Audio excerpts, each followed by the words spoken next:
Bonjour à tous. Donc aujourd'hui on se retrouve dans une nouvelle vidéo qui va être un workshop axé sur le CX. Donc c'est quoi un workshop pour ceux qui ne connaissent pas? En fait on va prendre le temps de bien expliquer le placement et l'exécution des exercices qui sont un petit peu complexes dans tous les concepts. Donc aujourd'hui on va se focaliser plus sur le CX. Et donc voilà. Pour ceux qui ne connaissent pas le CX et qui n'en ont jamais fait, je leur explique brièvement. C'est un cours de renforcement sur 30 minutes sur l'ensemble du corps, mais qui va être un petit peu plus spécifique sur la sangle abdominale. Donc on va faire beaucoup de gainage et d'abdominaux, mais également sur toute la chaîne postérieure, donc à savoir nos fessiers et notre dos. Donc je vais passer un peu les mouvements qu'on retrouve à l'échauffement. Dans tous les cas, on va en retrouver certains dans les musiques qui suivent juste après. Donc on passe directement à la deuxième musique qui est axée sur le renfort du centre du corps avec du gainage et des abdominaux. C'est parti!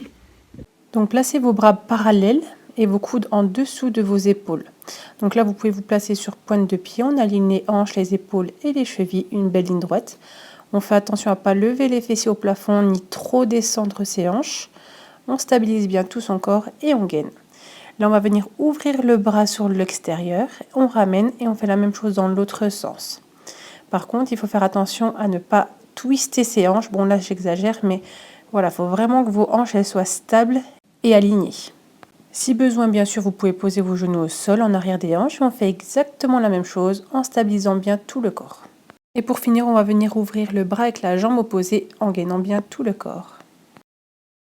Pensez à bien aspirer votre nombril vers la colonne. On serre les abdos et on serre les fessiers. Puis on peut prendre un poids pour le wood chop zigzag, autre mouvement. Donc on place les pieds beaucoup plus larges que les hanches, pointe de pied vers l'extérieur, poitrine haute. On fléchit sa jambe droite pour commencer.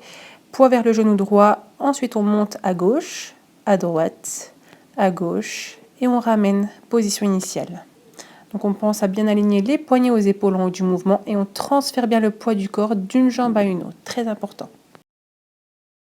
Donc on fait attention à ce que ça ne soit pas juste les bras qui soient en mouvement, également à ce que vos hanches ne twistent pas. On passe ensuite au halo avec le squat sur le côté, donc on pense à bien ouvrir son pied vers l'extérieur en alignant bien les genoux aux pointes de pied. On fait le tour de notre tête avec le poids et on ramène vers le genou. Voilà, on ouvre bien et on aligne.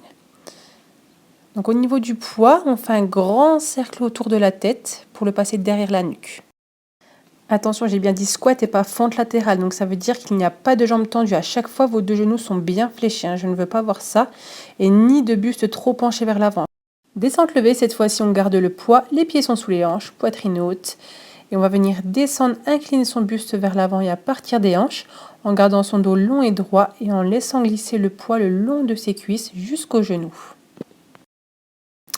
Attention, je vous vois déjà, on ne fléchit pas trop les genoux, c'est vraiment le buste qui s'incline vers l'avant.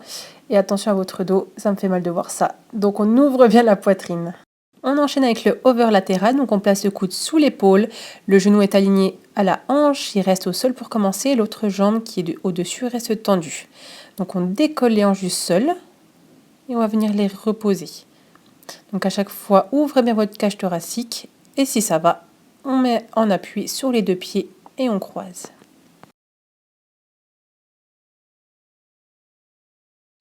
Faites attention à ne pas trop vous pencher vers l'avant, comme j'ai dit juste avant, on ouvre bien sa poitrine et également à ne pas trop avancer le genou et de manière à ce qu'il ne soit pas aligné à votre hanche. Bascule genou cette fois-ci, donc on ouvre les mains vers l'extérieur, les poignets sont alignés aux épaules, genoux au-dessus des hanches et on va venir ramener les deux genoux dans un sens puis dans un autre.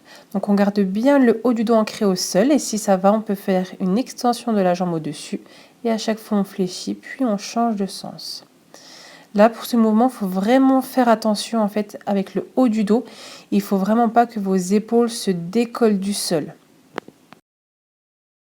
Voilà justement ce que je ne veux pas voir. S'il y a ça, c'est que vous descendez trop bas, donc diminuez l'amplitude.